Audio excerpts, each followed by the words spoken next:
All right, folks, we're going to talk about a property of minerals called luster. Luster describes the way that light reflects off the surface of a mineral. And we're going to describe luster in one of two ways, either metallic or non-metallic. So we're going to look at each of these materials in turn, and so we can understand better what the difference is between metallic luster and non-metallic luster. It's really pretty straightforward. If we say that something has a metallic luster, that means that it shines like a metal. It looks like metal.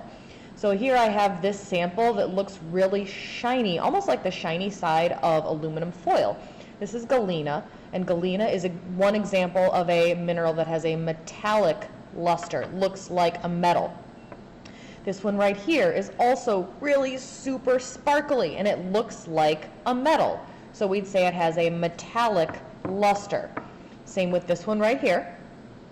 It sparkles like metal, so it has a metallic luster. And so does this one. These are all examples of minerals that have a metallic luster because they shine like metal. Now these ones here on the right, they might also have some shiny surfaces, but they don't shine in the same way that a metal shines.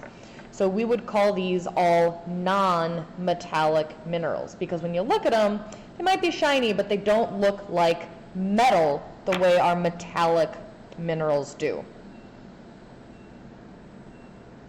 So again, we've got some shiny surfaces, but just because they're shiny doesn't mean they're metallic. They have to look like a metal in order to be a metallic luster.